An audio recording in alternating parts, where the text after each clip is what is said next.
Estás a punto de escuchar el podcast de Barack Feber. Los comentarios, el análisis, la acidez, la perspectiva, las opiniones, el estilo que solo tiene Barack. Ahora no puedes decir que fue mejor el año de Messi. Lo que fue más de espérame, fue campeón del mundo. Okay. Lo que pasa es que eres necio. No. Ya no soy. Venga. Sí, de verdad. A mí de repente sí me saca de quicio un poco. Es que es muy claro. Creo que fue más determinante. Los dos fueron en Barcelona. Me parece que Messi, por un pelo, fue más determinante. En el juego, es que ni siquiera son comparables. Eso no se puede decir por función. ¿Cómo no? Tú sacas de quicio el más pintado.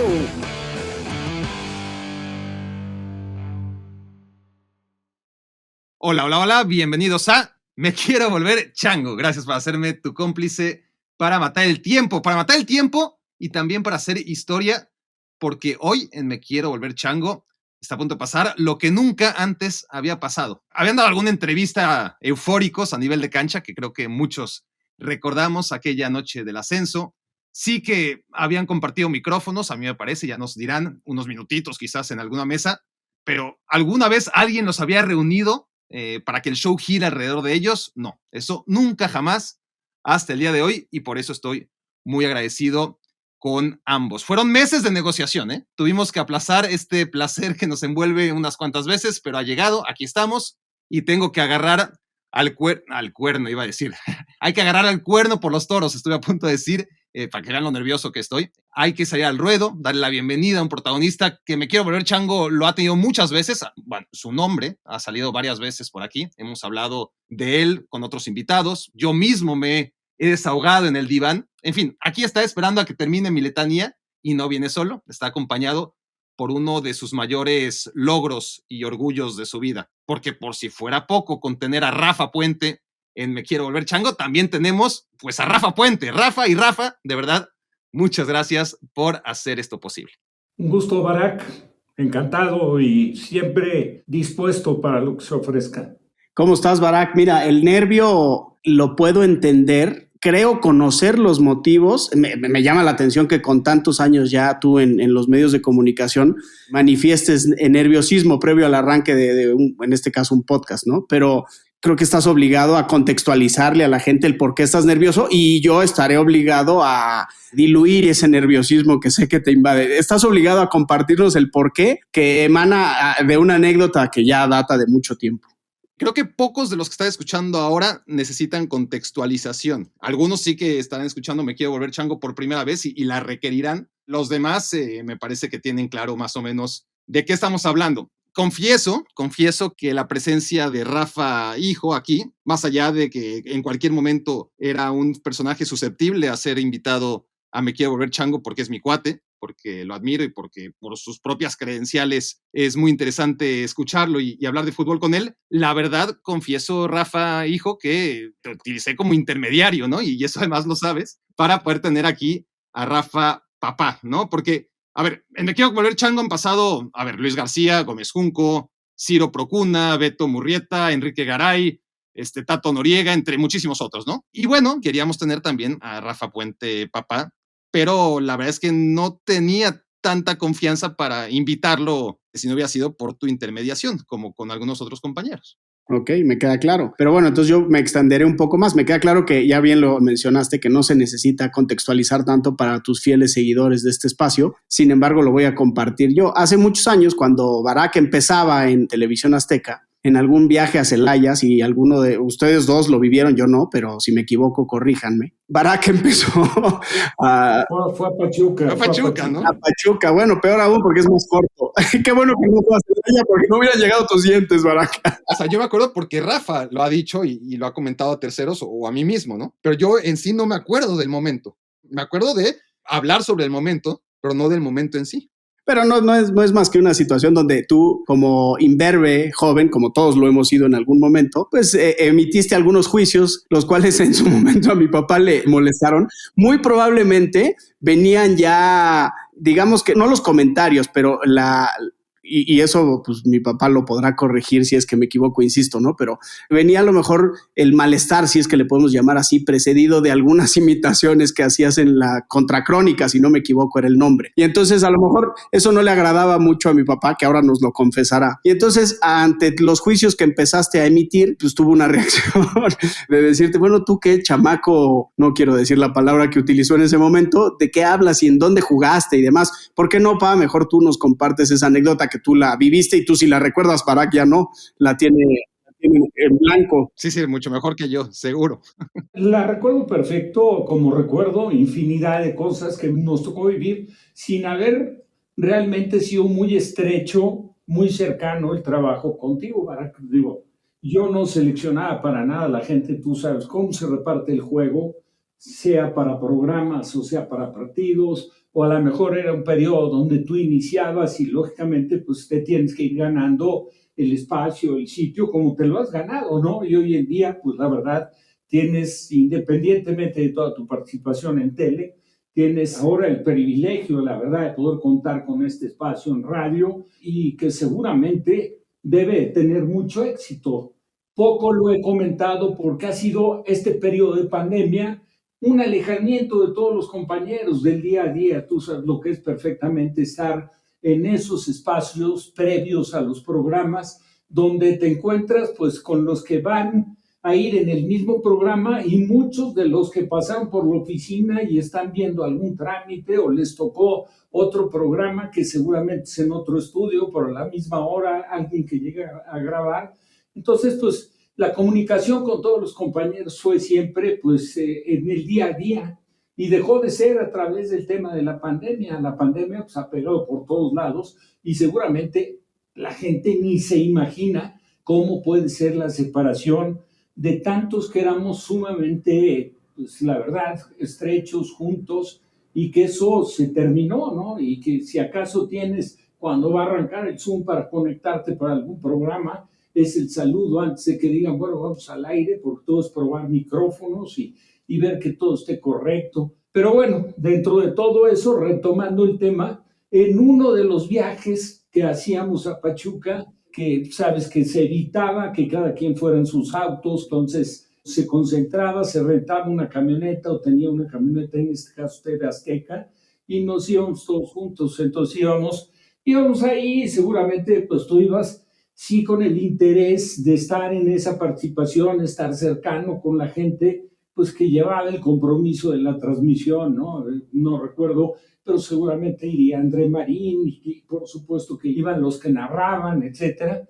Y entonces cuando estábamos en el trayecto del viaje, pues entraste a formar parte del comentario, ¿no? General en el que estábamos participando todos y tuviste a bien, pues sí, descalificar a un par de jugadores, pocas palabras, en tu interpretación diciendo, sabes que este es malísimo, con un poco de falta y responsabilidad y un poco de falta de respeto. Sí, de tacto y de situación, ¿no? De saber dónde estaba parado, con quién y... No, pero errores que todos hemos cometido, ¿no? Claro, mi reacción fue como que frenarte, pararte un poquito en seco, nunca intentando agredirte, porque pues, como compañero naturalmente que no iba por ahí, pero que también pudiera servir un poco, a lo mejor de lección, ¿no? Para alguien que está iniciando en algo y que siempre pues debe tener un poco el recato de decir, exacto, ¿no? Pensar un poco más el comentario o las palabras o el juicio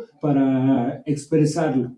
Pero a ver, Pa, yo tengo una pregunta. ¿Influyeron o no los antecedentes de las imitaciones en la Contracrónica? ¿Sí o no? La verdad. No, bueno, yo no.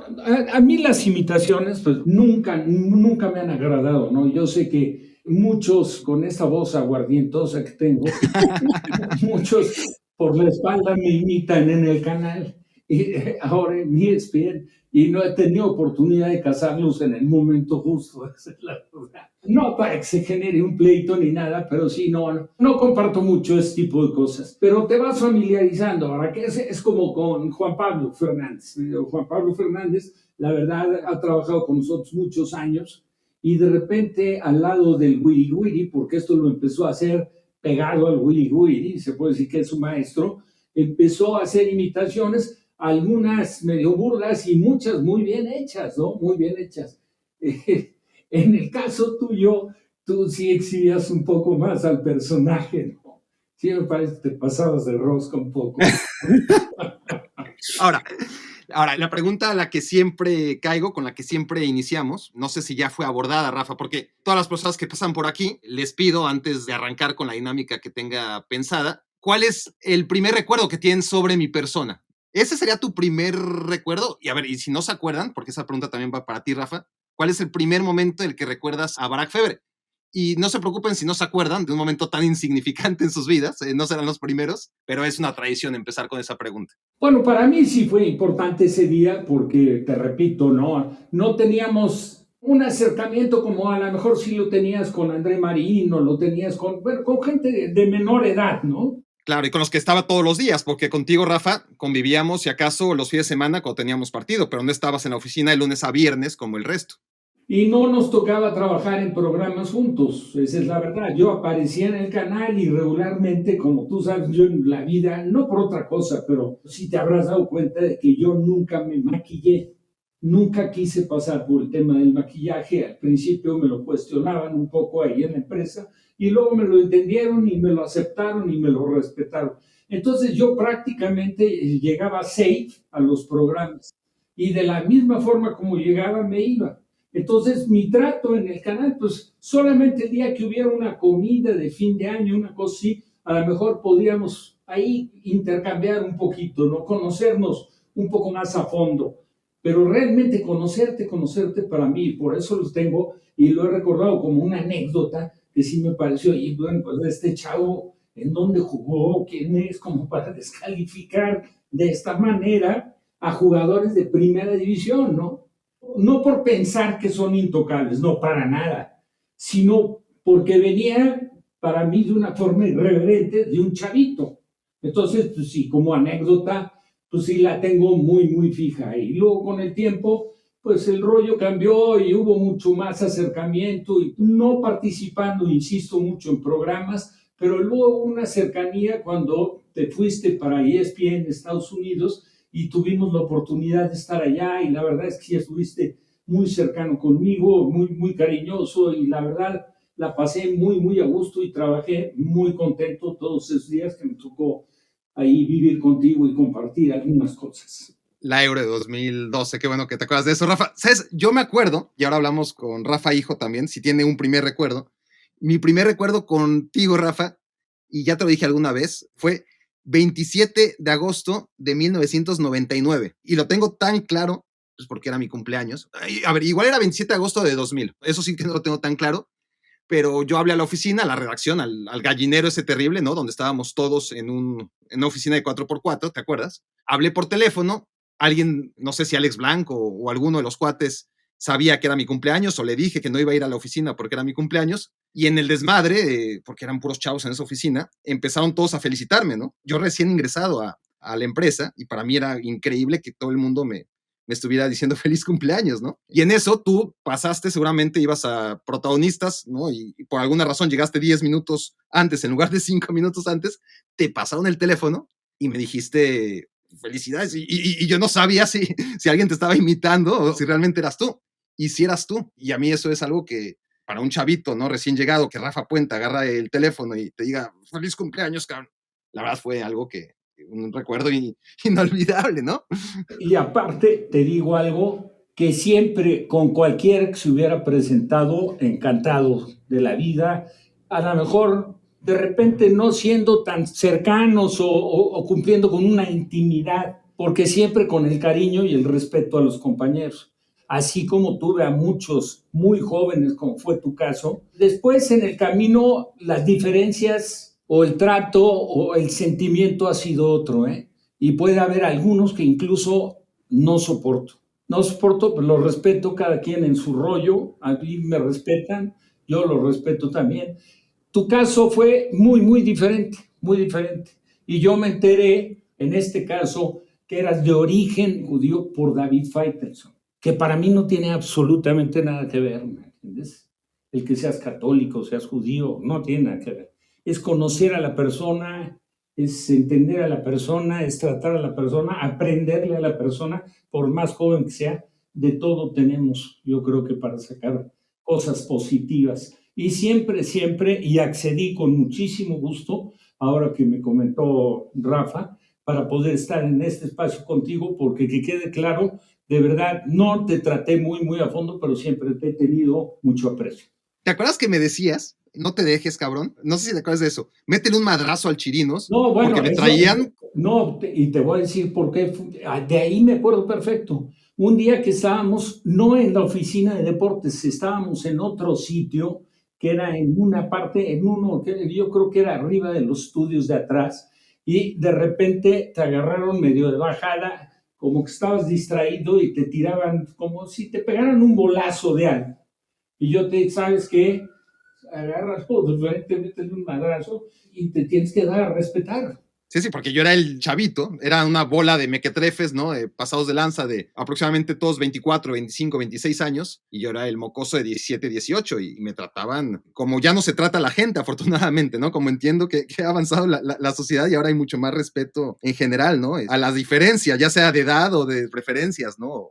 Aparte, te entiendo perfecto porque así era antes el fútbol. La época que me tocó a mí llegar a un equipo, te tenías que ganar el respeto pues, a base de eso, porque si no, te agarraban de bajada y no te la quitabas, ¿eh? Sí. ¿Tú, Rafa, te acuerdas de ese primer momento o no? ¿De un primer momento con Barack o no? Yo lo voy a dividir en dos. La primera, como vil televidente, y sí te recuerdo mucho por esas contracrónicas que hacías, a mí me parecían bastante interesantes, atractivas, hasta simpáticas, pero sin la oportunidad de conocerte personalmente. El primer recuerdo que tengo así en persona, pues fue, si no me equivoco, cuando tuve la oportunidad de trabajar y el privilegio de trabajar para ESPN.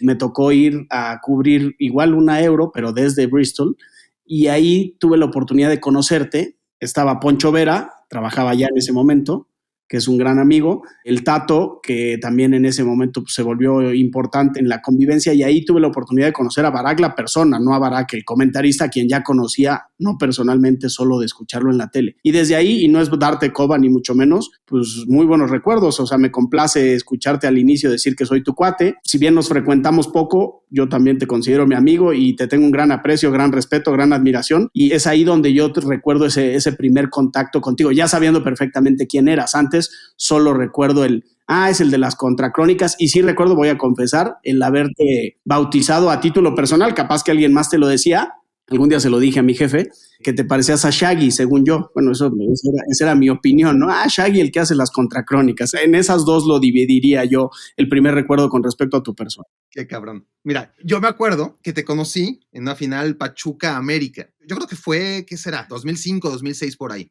No te acuerdas para nada, ¿verdad? Pero sí te acuerdas que estuviste en ese partido, ¿o no? Sí, en la vuelta en Pachuca me acuerdo perfecto. En la ida... Pachuca, el gol de Cuauhtémoc de tiro libre. Exactamente, gol de tiro libre. En la ida había hecho un gol Juan Carlos Cacho y había sido pues, cómplice con un error grave Ochoa, y en la vuelta gana el América con gol de tiro libre de Cuauhtémoc. No, pero gana Pachuca, ¿no? Finalmente, me parece. Sí, creo que gana 3-2, pero fue un golazo de Cuauhtémoc. Era el América de Luis Fernando Tena, ¿no? Fui a ese partido, pero no recuerdo ese día, la verdad no lo recuerdo. Yo sí lo recuerdo. Terminó el partido, bajaste con tu jefe ahí a la zona de fuera de los vestidores, ¿no? Tras el túnel ese famoso del Estadio Pachuca. Y a mí me sorprendió, uno, lo decente y educado en el saludo, y dos, que me llamaste Barack. Y yo, wow, o sea, sabe mi nombre. Con eso me ganaste, ¿no?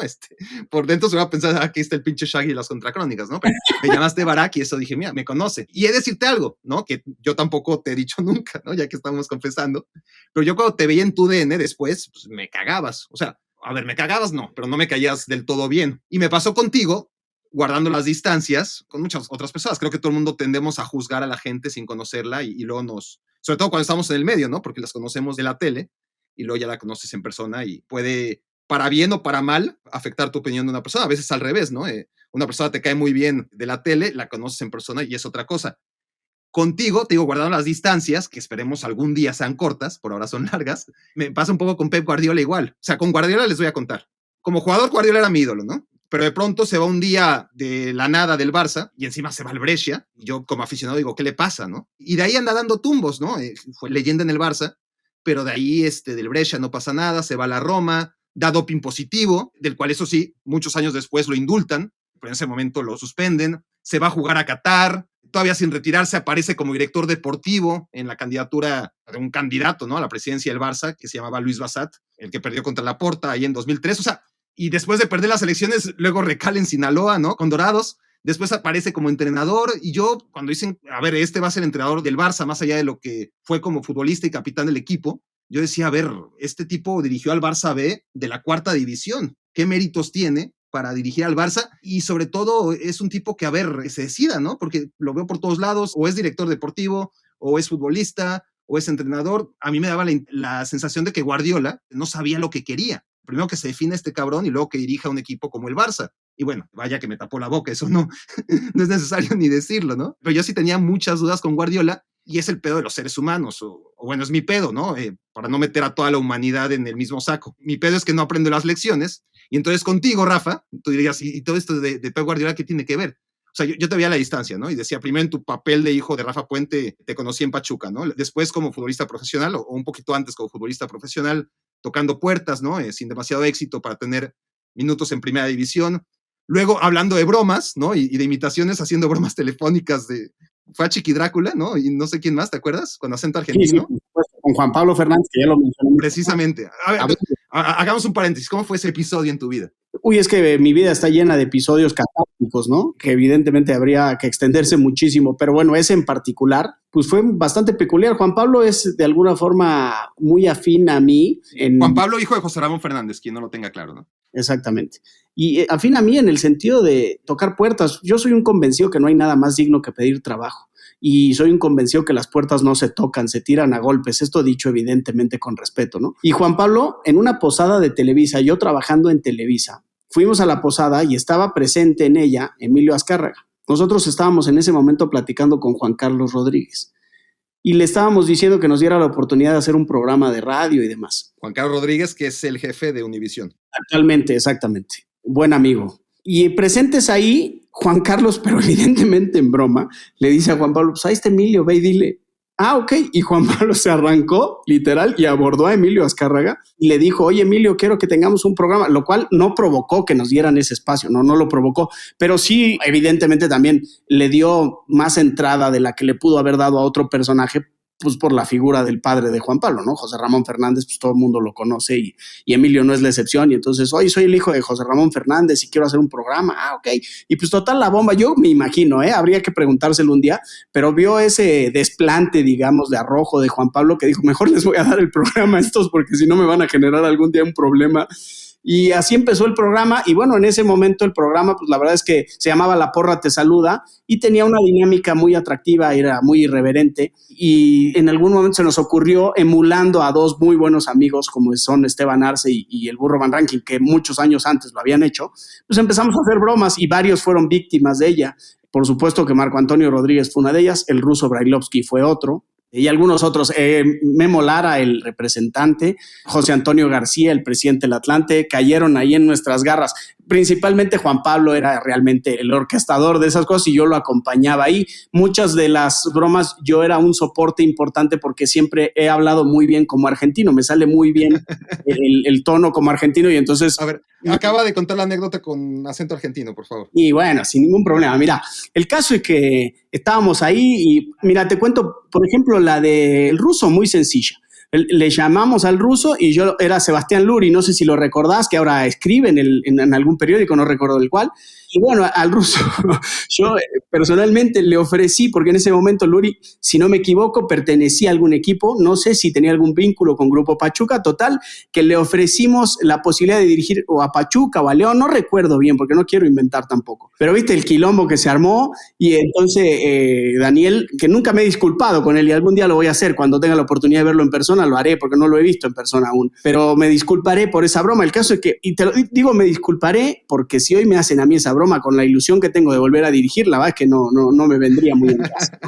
Bueno, hasta ahí más o menos. Ya viste cómo hablo como argentino, más o menos, me defiendo. Y el caso es que le hicimos bromas a varios personajes y fue una época de mi vida pues, bastante divertida, que recuerdo con mucho cariño, pero que evidentemente distaba mucho de lo que yo pretendía hacer con ella. Y es a lo que voy, ¿no? Porque luego te veo que te metes de directivo. Obviamente pasaron años, todo estoy encapsulándolo, ¿no? En 10, 15 años. Pero luego te metes de directivo Y entonces me pasa a mí contigo como con Guardiola en su momento. Digo, puta, este güey que se defina ya, quiere ser ajonjolí de todos los moles, ¿no? Y acabas en ESPN, yo estoy en Bristol, Connecticut, tú en México, ¿no? Y eventualmente coincidimos y ahí es cuando, bueno, primero coincidimos vía satélite, ¿no? Y luego en persona y cambia totalmente la percepción, ¿no? Y ahí es cuando hablamos, ya en persona, vamos a cenar y tú me dices, no, yo lo que quiero, la verdad, no es ni ser futbolista, bueno, lo intenté en su momento, ni galán de telenovelas, ni comediante, ni directivo, ni comentarista. Yo lo que quiero es ser entrenador de fútbol. Nací para eso, ¿no? Y yo, por primera vez, en lugar de juzgarte, dije, pues lo vas a lograr, ¿no? Y lo vas a hacer muy bien, porque obviamente ya cuando conoces a la persona es distinto, ¿no? Que cuando la juzgas desde fuera. Exactamente. A la gente que te escucha o bueno, que nos escuchas, yo le puedo comentar que la realidad es que estando en la tele, el paso como directivo en gran parte, y aquí está mi papá de testigo que no me dejará mentir, pues yo arranqué mi carrera pues un poco con mucha agresividad en algunos juicios, o sea, por eso hace rato cuando contaba mi papá la anécdota de la descalificación que tú hiciste sobre algunos futbolistas y que te paró en seco, pues muy probablemente yo cometí esos errores, o no muy probablemente, los cometí. Y yo era tan severo en las críticas que yo consideraba que si no me desmarcaba del micrófono iba a ser muy complicado que en algún momento alguien me diera una oportunidad para dirigir. Pero como no tenía mi título de entrenador y no podía dirigir, entonces me surgió la posibilidad en ese intento de desmarque mío de encontrar un espacio en Chivas, ¿no? Que me concedió Jorge Vergara, que en paz descanse y al cual le estaré eternamente agradecido. Entonces, realmente mi fugaz paso como directivo del Club Deportivo Guadalajara fue premeditado, digámoslo de alguna forma, de mi parte para intentar en la medida de lo posible desmarcarme del micrófono. Habrá quien diga, oye, ¿y qué incongruente si después de Chivas te fuiste a ESPN? Pues sí, pero al final, siendo totalmente honesto y objetivo, y esto lo saben Armando y Rodolfo, a quien se los dije desde el día que me invitaron, pues tenía que trabajar porque tenía una familia que mantener. Era complicado encontrar una chamba en ese momento como directivo, como entrenador era imposible porque seguía sin tener mi título y me surgió esa grandísima oportunidad de pertenecer a ESPN y desde el día 1 sobre la mesa claramente les dije, voy a cumplir cabalmente con la responsabilidad que conlleva el portar un micrófono, pero desde el día 1 quiero que sean conscientes y que estén claros que voy a estar tocando puertas para ver quién me la abre para dirigir y así se dio 2 años después cuando llegó la oportunidad a Lobos. Y no fue un caso extraordinario, ¿no? Evidentemente, una gran mayoría, no quiero decir todos, cada quien tiene su estrategia, pero una gran mayoría de aquellos que aspiran a ser o seguir siendo directores técnicos se encuentran en la televisión una vía, una de ingresos, 2 de seguir viendo fútbol, algunos, porque otros ni siquiera lo ven, y 3, ¿no? De seguir, obviamente, en el escenario para poder tomar las riendas de un club de nuevo, que es lo que realmente consideran su mayor talento, ¿no? Dirigir equipos de fútbol y no hacer comentarios en televisión. En ese sentido, tú siendo mucho más joven y sin la experiencia de otros que llevan años y años en televisión esperando una oportunidad, pues subiste a aprovechar la tuya y ahí sigues, ¿no? Más allá de las idas y vueltas, de los fracasos y los éxitos tan propios de la vida y sobre todo del oficio de entrenador. Ahora, Rafa, papá, ya llevamos media hora, siempre pasa lo mismo y todavía queremos entrar en una dinámica en la que hablemos sobre algunos de los mejores mexicanos de todos los tiempos. Pero para acabar con este episodio que se está alargando de las anécdotas, comentaste, Rafa, esos orígenes, comentaste en 2012, ¿te acuerdas que fue la Eurocopa donde yo básicamente aquí en Bristol fungí como tu chofer y el de José Ramón? Tenía asignado el llevarlos a la oficina, al hotel y del hotel a la oficina. Ahora, ¿te acuerdas de la Eurocopa 2004? Pues yo me acuerdo que también te hice enojar mucho años después en la Euro 2004 por mi forma de expresarme también irreverente y desubicada sobre el estadio José Albalade, ¿no? El estadio del Sporting que estaba remodelado y que yo pues comparándolo con los otros estadios, con el del Dragao, con el de Daluz, pues seguramente dije que era una cagada, ¿no? Y bueno, ¿te acuerdas o no te acuerdas de eso? Sí, cómo no, claro que sí, por supuesto que me acuerdo. Ahí yo me desvié un poco porque me fui a lo de Ucrania. Sí. Pero tú dices la que fue en Portugal. Exacto, que estábamos con Eugenio, con Martinoli, con el Thriller, la que fue en con Portugal. Emilio. Y te voy a decir de una anécdota, ¿te acuerdas en Porto, en aquel restaurancito donde terminó hasta dándonos unas playeras el dueño del restaurante? Sí. Y que estaban los griegos y que un griego se levantó, Emilio se quedó impactado, Emilio Fernando Alonso, cuando uno de los griegos se me queda viendo a mí y me pregunta que si yo había sido futbolista. Pues que sí fue futbolista, más bien el que entró en comunicación o en contacto con el griego fue Emilio, y le dice, era el portero de la selección mexicana, sí, y se acordaba de el partido que le ganamos en Salónica 1-0 y que yo tuve a bien ponerle en una pelota dividida en el aire a Antoniades, se llamaba el centro delantero, que medía 1,97, y lo prendí, la verdad, porque el partido estaba bravísimo, y lo prendí en el centro, un zurdazo, y le abrí todo el pómulo. Bueno, cayó este hombre, fue la parte final del partido, y yo lo veía, el pedazo de tamaño que era el griego, es que se para, me va a matar. Afortunadamente salió en camilla, pero se acordaban de ese detalle, yo no sé si lo recuerdas. Y tú como pavo real, ¿cómo no? Sí. No, bueno, pues imagínate que te ubique, que te reconozca, pero aparte un griego después de tantos años, y de un partido en Salónica. Y yo de ese partido sí tenía, entre otros, el recuerdo de haber ganado. En esa gira veníamos de perder contra Italia en Génova, 2-0, y lo ganamos en Salónica a los griegos. Bueno, el saludo del defensa central te lo puede platicar sin ningún inconveniente Enrique Borja. Llegó a saludarlo Enrique Borja y en inglés le dice good luck y le estira la mano y el griego le escupe en la cara, güey. Así lo recibió Enrique, que obviamente en esa gira la gran figura, el jugador conocido mundialmente, había tenido la oportunidad de jugar en 2 eventos que se organizaban, que era resto del mundo contra una selección.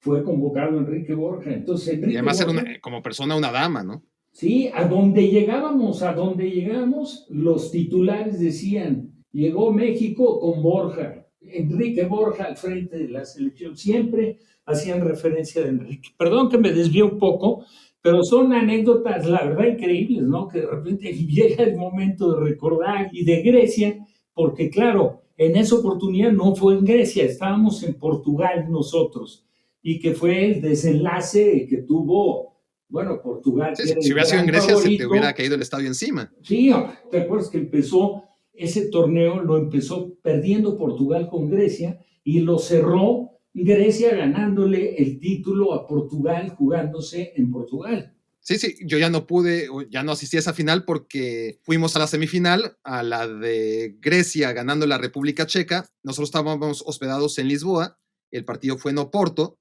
Me distraje ahí con un checo que me preguntó sobre un boleto y yo de tonto le contesté, ustedes iban caminando hacia la camioneta y de repente los perdí, no los vi más y no supe dónde estaba estacionada la camioneta.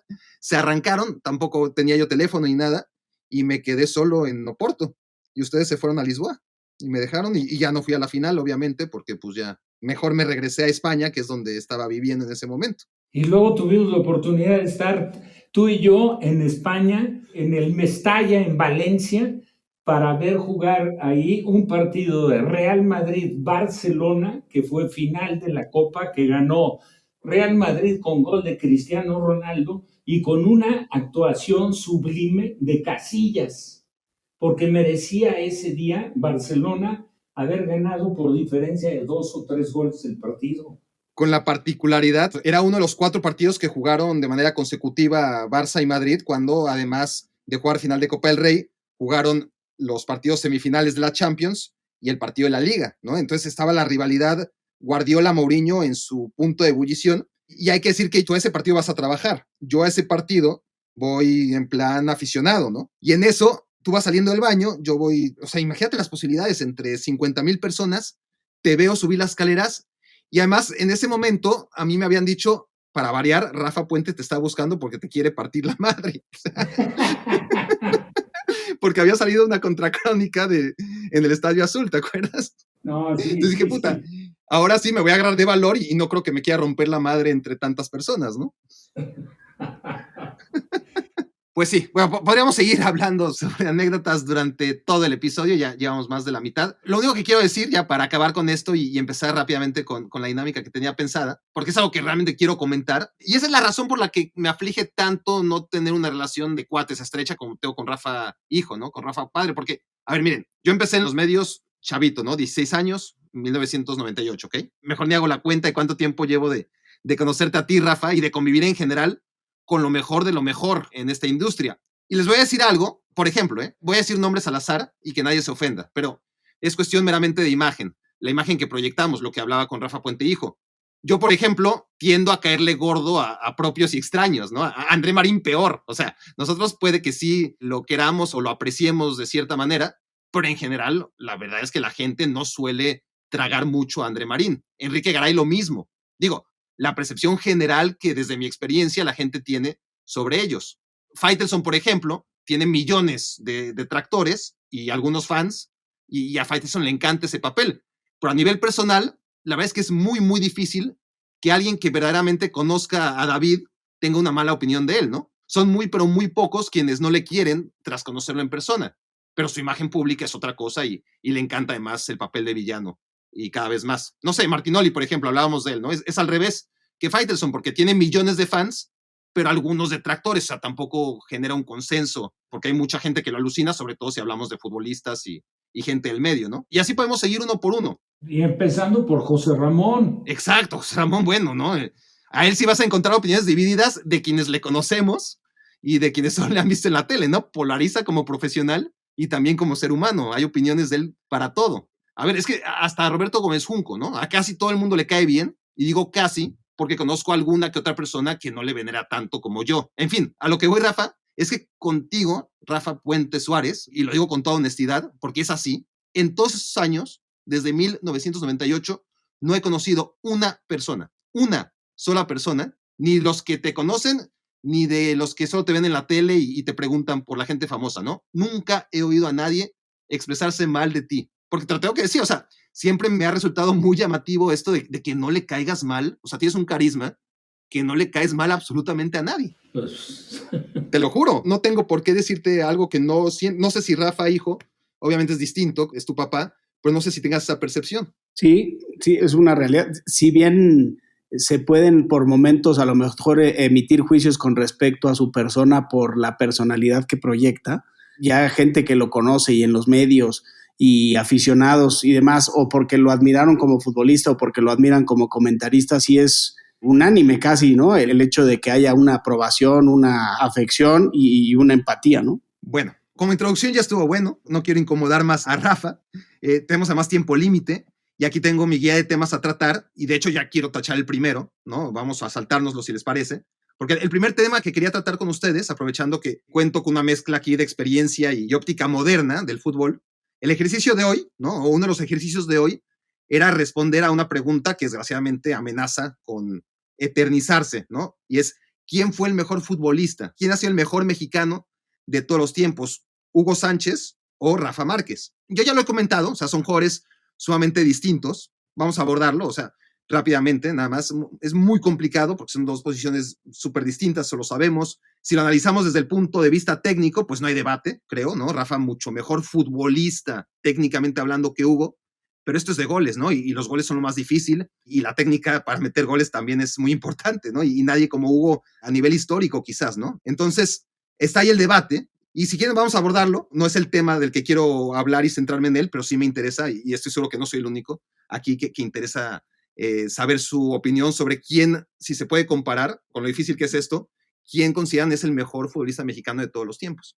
Yo creo que lo acabas de ejemplificar perfecto. Si nos metemos en el renglón técnico, Rafa Márquez lo aventaja considerablemente. Que Rafa Márquez siempre fue un jugador que en realidad no cambió de posición, o sea, Rafa Márquez nació siendo central, de repente lo quisieron utilizar en el inicio de su carrera como lateral, porque era tan bueno que a lo mejor para quitar el central era medio complicado y apareció de lateral, pero es un central natural, con una clase excepcional, una trayectoria envidiable.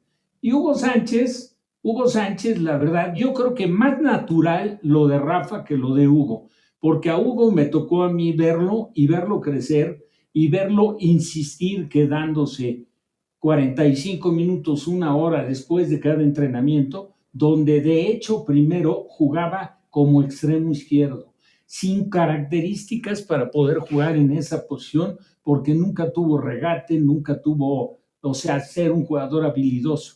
Pero fue un hombre tan convencido de lo que quería llegar a ser, que se quedaba entrenando, perfeccionaba el tiro libre, de chilena remataba después de terminado el entrenamiento, créemelo, si te digo 70, 80 o 90 veces, se tiraba y tiraba chilenas y chilenas hasta que fue perfeccionando el remate de cabeza, lo mismo, o sea, con un deseo de querer ser y con una convicción plena.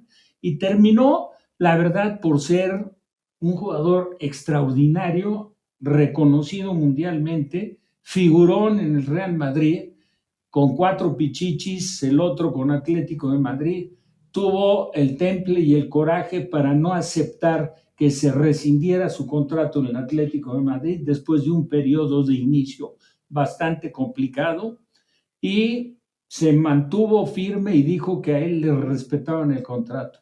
Pues ganó un título de goleo, ganó una final de Copa de España contra el Bilbao 2-0, y arregló el contrato y logró lo que era el sueño de su vida, que era llegar al Real Madrid. Entonces, como conclusión, y las comparaciones son odiosas, yo creo que sí lo aventaja a Hugo, porque pues lógicamente la etiqueta de un goleador, y un goleador como Hugo Sánchez, pues está por encima de la calidad, de toda la elegancia, de todo eso que demostró en su trayectoria Rafa Márquez, principalmente en Barcelona, donde consiguió algo que sí no ganó Hugo, que fue una Champions. O hasta 2, ¿no? Aquí el tema Rafa Puente hijo es que, claro, una la gana siendo titular, la otra se lesiona y ya no aparece en semifinales ni en la final, ¿no? Pero el tema es eso, que Rafa Márquez gana 2 Champions, Hugo gana 5 pichichis, que Rafa, si hablamos de lo que pasó antes de que jugaran en Barça y en Madrid,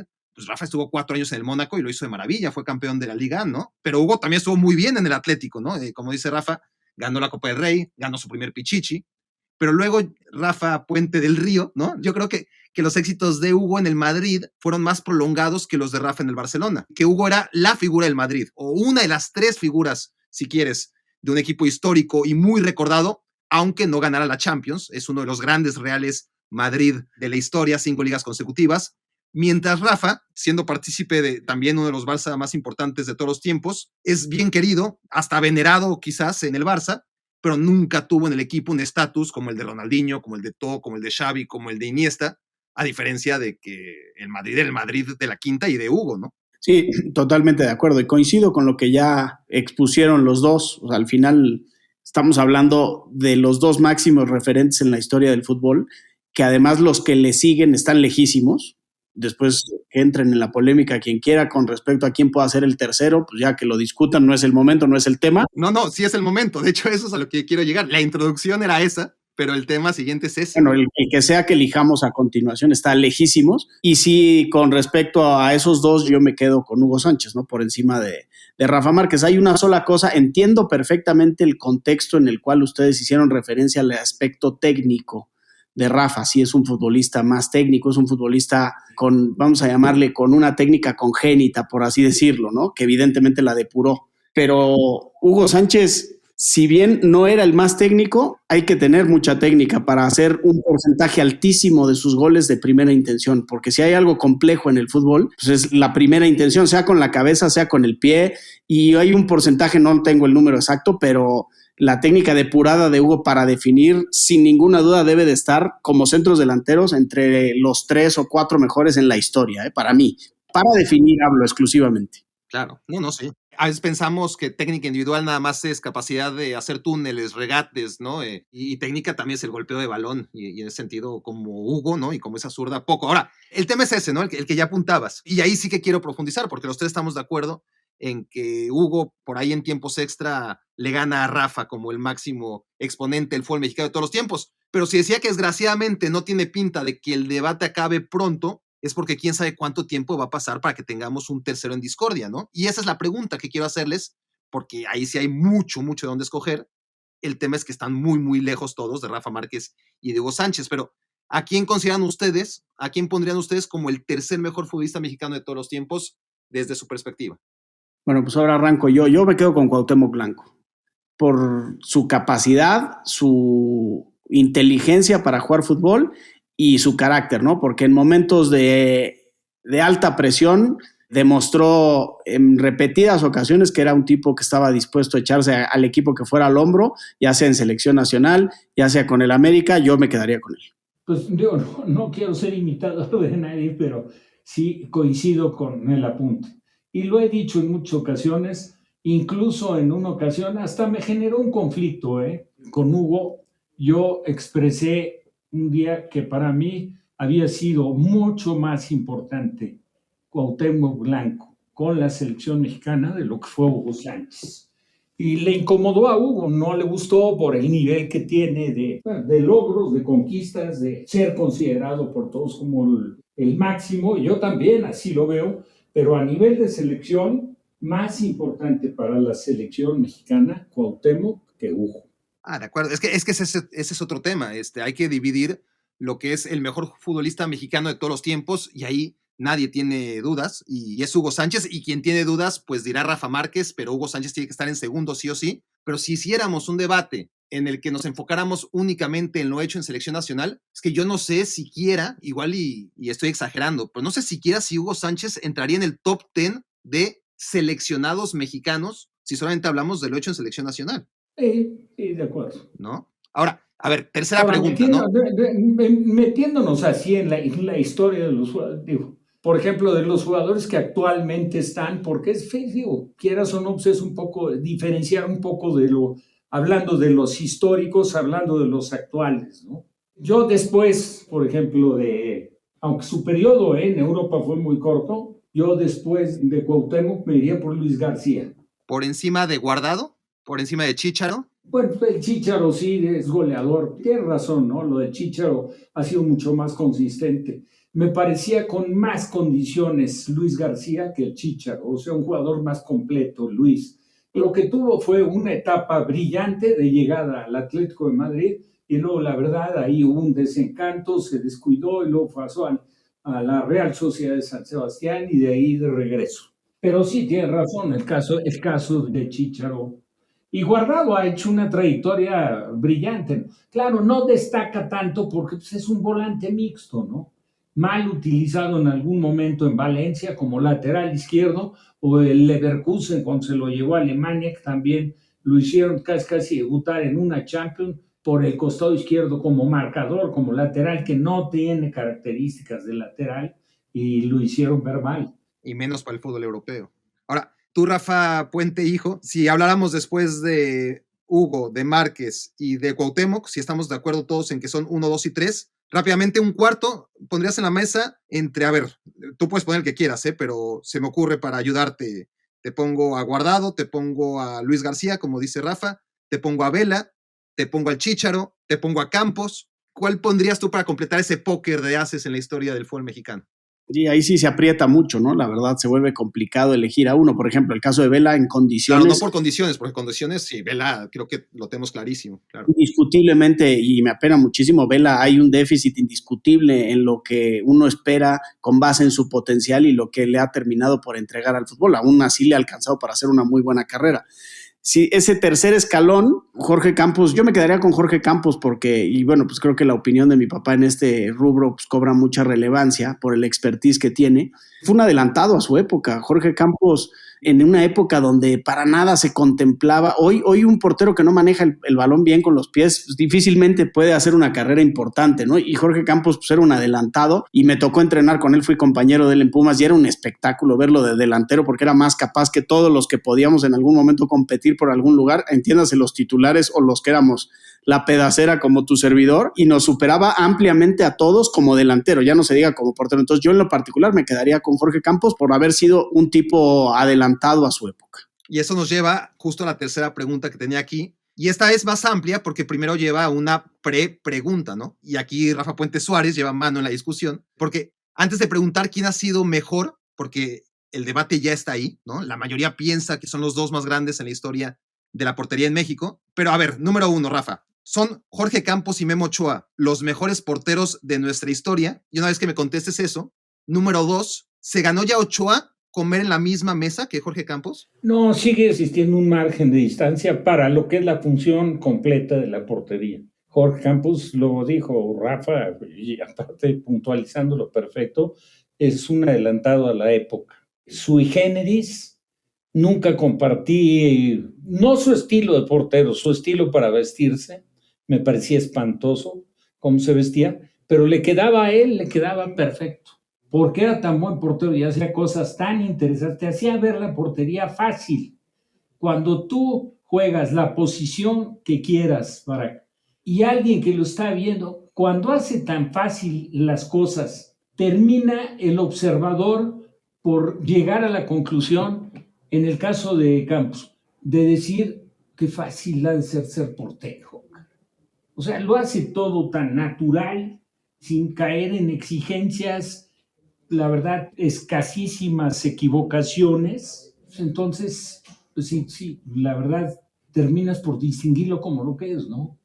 Aparte de su desparpajo, todo, así como lo ves en su exposición, en sus comentarios, así era como portero, lo hacía fácil. Yo a Jorge Campos lo vi, yo creo que fue casi su debut, y el día que lo vi debutar le comenté a mi hermano Santiago, le dije, este va a ser el mejor portero de México. Y cuando Manolo Lapuente puso a Larios en la selección y decía que era el mejor portero del fútbol mexicano, que en paz descanse, Pablito Larios, a Manolo estábamos con Raúl Orbañanos y estábamos en la inauguración de un restaurante por la Cuauhtémoc, la colonia Cuauhtémoc. A Manolo le dije, ¿sabes qué, Manolo? El mejor portero que hay en México es Jorge Campos. Me dijo, no, con mucho Larios. Le dije, bueno, es tu punto de vista, te lo respeto, y aparte tú eres el que decides, pero para mí era Jorge Campos. Sí hay diferencia. Ahora, en cuanto a Ochoa, vamos a ver, porque hay mucha gente que no vio a Jorge Campos y que para ellos Memo Ochoa es insuperable, ¿no? Como el mejor portero de la historia de la selección mexicana. Y no vamos a estar aquí, obviamente, para negarle el lugar que ya se ganó, ¿no? En la historia del fútbol mexicano Memo Ochoa, sobre todo por actuaciones puntuales en un par de Copas del Mundo. Pero a ver, número uno, obviamente esta es mi opinión desde fuera y tú tienes ambos, pero sobre todo Rafa Papá tiene una opinión desde dentro mucho más clara. Número uno, lo que yo le digo a la gente que me dice que Memo Ochoa es el mejor portero de la historia del fútbol mexicano o que es uno de los mejores porteros del mundo o que lo fue hasta hace no mucho, ¿no? Y yo digo, número uno, el juego aéreo, ¿no? O sea, no domina el área, no sale a descolgar balones y claro, cuando lo ha intentado, ha quedado retratado, así que es un círculo vicioso, ¿no? O sea, mejor no lo intento porque así casi nadie se da cuenta y estamos de acuerdo en que ese es su principal limitante, ¿no? No lo domina el juego aéreo, punto. No le ves confianza. Memo sale a cortar centros cuando son centros intrascendentes, así, globitos. No corre, no se anticipa en las jugadas. Es un gran atajador, extraordinario atajador. Con todo respeto para Memo, incluso yo también incluiría a Jorge Campos como para calificarlos dentro de los mejores porteros del mundo, no. Es que, a ver, es algo muy típico de un gran portero, ¿no? O sea, no digo que no sea ni que no admire a Ochoa, pero yo lo pongo así y a ver si logro explicarme. Yo prefiero un portero que de 3 centros al área chica salga en los 3. A lo mejor va a fallar uno de cada 3, ¿no? Si no es muy bueno, pero va a abortar el peligro en 2. En cambio, si se queda debajo de la portería, como Ochoa, y es muy bueno a la hora de jugar bajo los palos, pues a lo mejor para 2 y le meten un gol de cada 3 remates, ¿no? Si bien le va. Y el resultado va a ser el mismo, ¿no? Al del otro portero que salió en los 3 centros y descolgó 2 y en uno la cajeteó, ¿no? Le metieron un gol y evitó 2, si lo vemos fríamente. Pero no va a ser igual, porque el que salió a descolgar los balones ganó la posesión, mientras el que esperó al remate, pues seguramente regaló con un paradón el córner, y sin embargo la percepción va a ser, wow, qué paradones, ¿no? De Memo Ochoa, y casi nadie va a reparar en que pudo prevenir el remate, que a lo mejor no era necesario la última instancia del paradón, ¿no? Hace no mucho, Pa, escuchaba esta anécdota y tú nos puedes enriquecer porque los conociste. Yo, la verdad, no tengo la oportunidad de verlos, pero escuchaba una anécdota que me llamó mucho la atención en una comparativa con respecto a Gatti y al Pato Fillol. Y entonces, justo lo que dices, para que a Fillol le decía, no, es que qué atajadas hace, y no sé qué. Creo que a Gatti le preguntaron, oye, ¿qué opinas? Dice, no, a mí no me remataban esa. O sea, ni siquiera llega el remate porque pues yo ya salí para ver si corto el centro. Tú nos puedes profundizar más en eso. Son dos porteros argentinos de hace contemporáneos, bueno, no contemporáneos tuyos exactamente, pero un poco más adelante de tu época. Pero pues sí había esa diferencia, ¿no? Fillol era un tipo muy atajador y Gatti era un tipo muy salidor, ¿no? Y se apega la comparación perfecta a lo que estamos hablando entre Jorge y Memo. Gatti, la verdad, jugaba con todo el desparpajo, como jugó después Jorge Campos. Fillol era un gran atajador, debajo de los 3 postes. No tenía la seguridad, la convicción, no le daba lectura a las jugadas como para adelantarse y cortar los centros. Y aquí te voy a decir, en resumen de esto, siendo buenos porteros ambos, le facilita muchísimo el trabajo a un equipo defensivamente, un portero que juegue el área, a un portero que no la juegue. Y luego las portadas de los periódicos se las puede llevar el portero que no la juega, porque a lo mejor lo que se llevó el registro de foto del día fue la desviada que se sacó de cerca de la horquilla, o que el atajadón que hizo abajo. Pero de todas formas, si se le pudiera preguntar a todas las defensivas que existen, qué tipo de portero, qué tipo de compañero quieres tener atrás antes de la red, y te dicen, no, pues uno que te facilite el trabajo, que juegue el área, lo que pueda cortar, que lo corte, que se adelante a las jugadas, que tenga rojo, que salga a los pies, que sea valiente, ¿no? Para mí el portero tiene que ser valiente.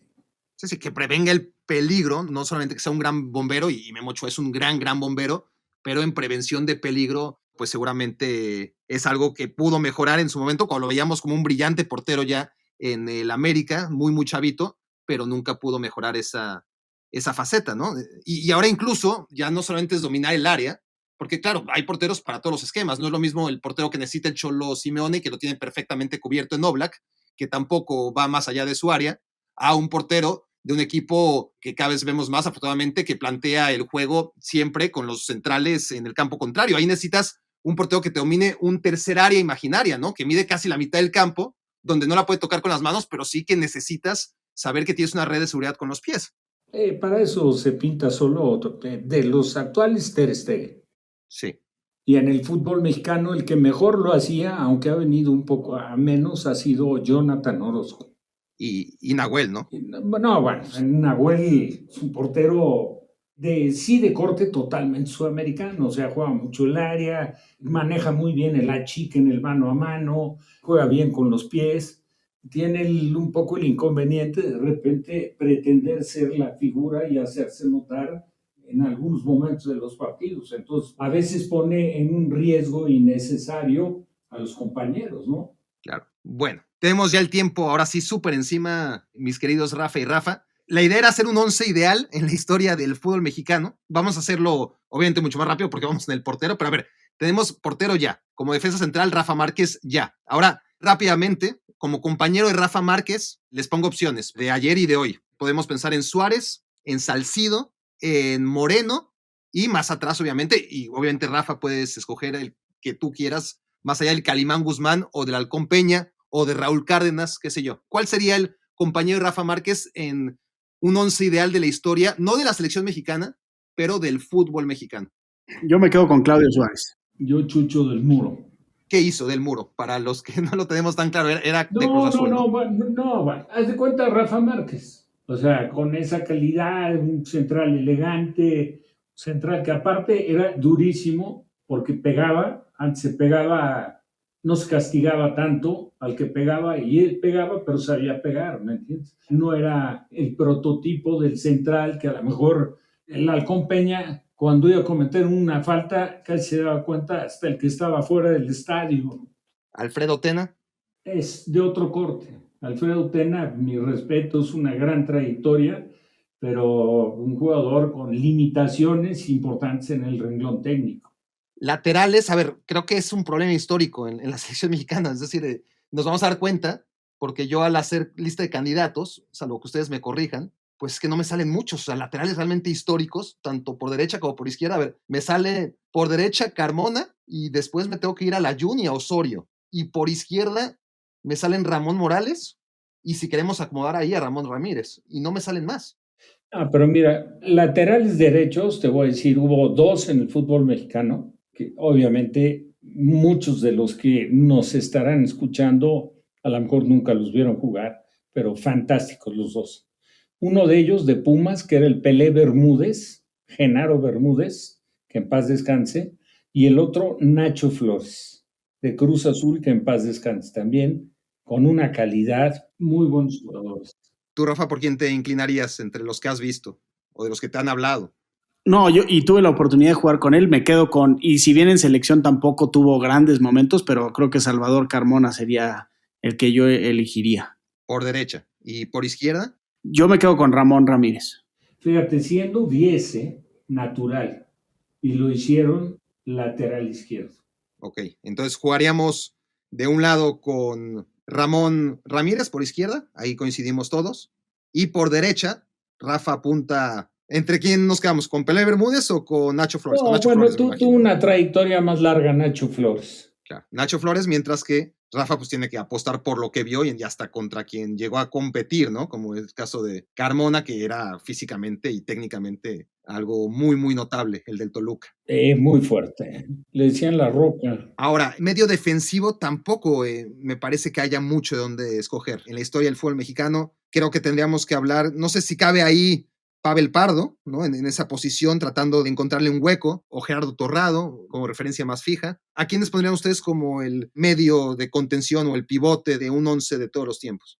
En realidad, si te apegas un poco a lo que se fue dando en el desarrollo del volante de contención, que antes pues, en realidad era únicamente contener, y después ya fue muy, muy importante la entrega de la pelota, etcétera, pues Pavel sí cumplía con esas condiciones, aunque le veías más para ser un volante que se agregara más hacia el frente, con gran golpeo de pelota, etcétera. Pero también hubo uno muy, muy bueno, que su trayectoria la hizo en Tigres, que fue Muñoz, medio de contención de la selección, muchos años, importante. Hubo otro en Pumas, que luego jugó en Santos, Miguel España, como contención, un jugador importante, ¿no? De repente no está tan sencillo, ¿eh? No hay una figura indiscutible en ese puesto. ¿Rafa?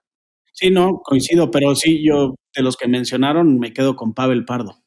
Ahora, medios ofensivos, para escoger 2, o sea, ya tenemos al portero, ya tenemos la línea de 4, ya tenemos al pivote, y pensemos en 2 medios ofensivos para dejar lugar para 3 atacantes. Entonces, si les hablo, y más allá del que ustedes me quieran añadir, de García Aspe, de Andrés Guardado, de Benjamín Galindo, de Héctor Herrera, de Tomás Boy, no sé si hablar del Pirata Fuente. No, el Pirata Fuente como aparte, hombre. Tendría que estar, pero claro, es una época que, no, pues naturalmente que no tienen ni idea, pero sí. Bueno, Benjamín Galindo, fantástico, el Chepe Chávez, que duró poco, tristemente, y luego falleció. Otro que era muy, muy buen volante generador ofensivo fue el Chino Estrada, Luis Estrada, pero pues a mí me parece que Benjamín Galindo por un lado, y yo diría estaría entre, pues sí, un poco entre Beto García Aspe y Guardado, ¿no? El temperamento de Aspe importantísimo y su pegada, aunque no le fue bien cuando intentó irse fuera, que se fue a River Plate, ¿se acuerdan? Sí. Y la trayectoria y lo que ha hecho Guardado, que en realidad fue poco lo que hubo oportunidad de verle en México. Si acaso nos queda en la pupila aquellos 2 goles que le hizo a Memo Ochoa en el Jalisco, ¿no? Pero su trayectoria fue, pues prácticamente ha sido toda en Europa. Estamos hablando de García Aspe, zurdo, de Guardado, zurdo, de Ramón Ramírez, zurdo, de Benjamín Galindo, que no sé si era ambidiestros o ambizurdo, ¿no? Ambidiestro, pero era derecho. Derecho, sí. Yo me quedo con Galindo y con Guardado.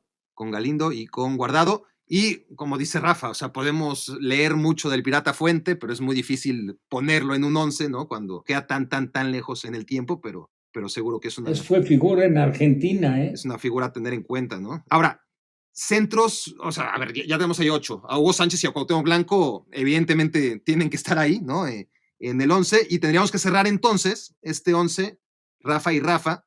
Nos queda un solo jugador. Y ahí, miren, puede ser Luis Hernández, puede ser Jared Borgetti, puede ser el Chicharito, puede ser Carlos Vela, puede ser Carlos Hermosillo, puede ser Luis García. No sé si puede ser Chava Reyes, no sé si puede ser Enrique Borja o Horacio Casarín. ¿Cuál sería ese número 11 para ustedes?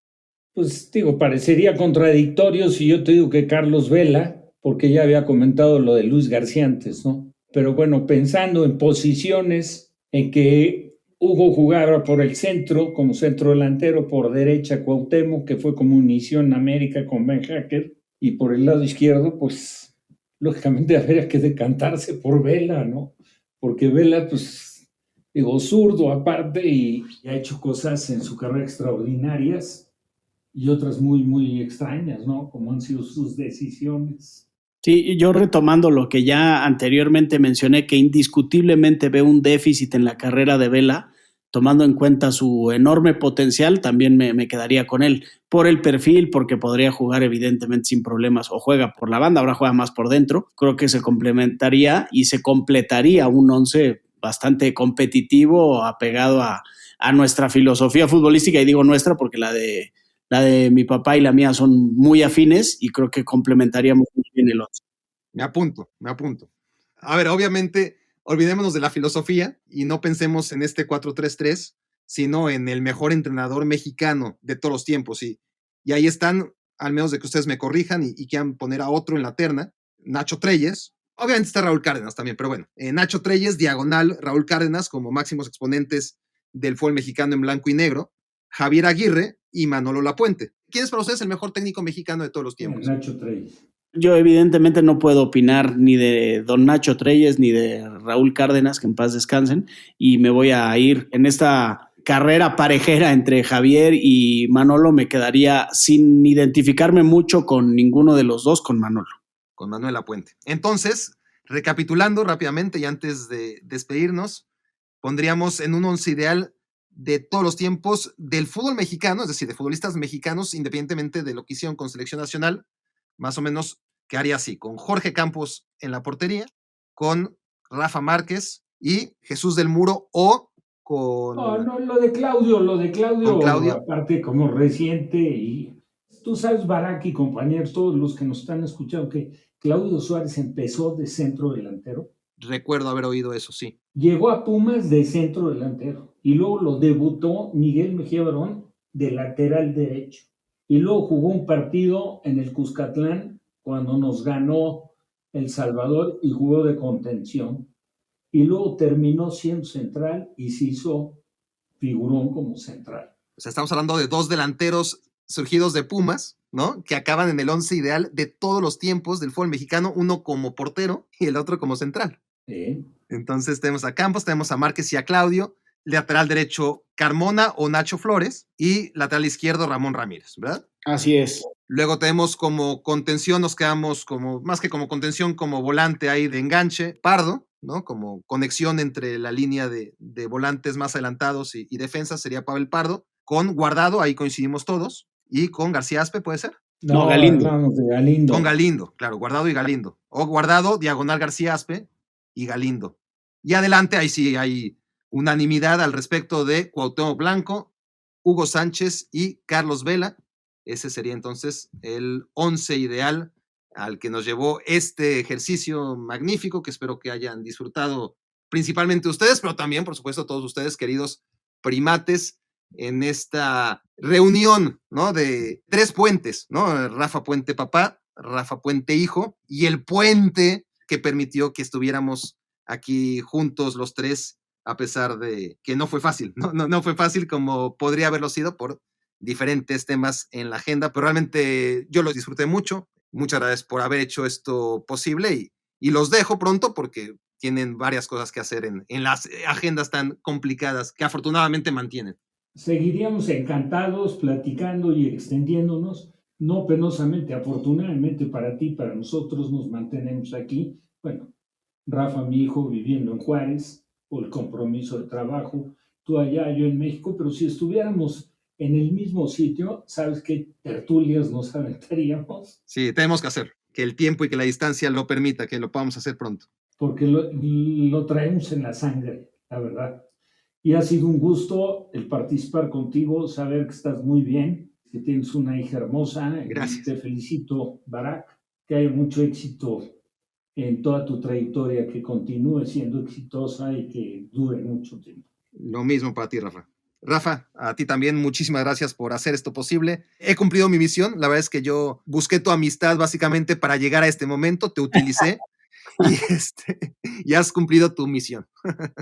No, agradecerte a ti, Barak, el que nos permitieras compartir esta muy buena plática, muy enriquecedora. Siempre es un privilegio escuchar a mi papá hablar de fútbol. Aprendo todos los días escuchándolo. Contigo no es la excepción, así es que sea la primera de muchas, Dios mediante. Rafa Puente del Río, Rafa Puente Suárez, muchas gracias por estar aquí. Esto fue Me Quiero Volver Chango. Muchas gracias por hacerme su cómplice para matar el tiempo. Escuchaste el podcast de Barak Feber. Toda la información de los deportes con un toque de Barak.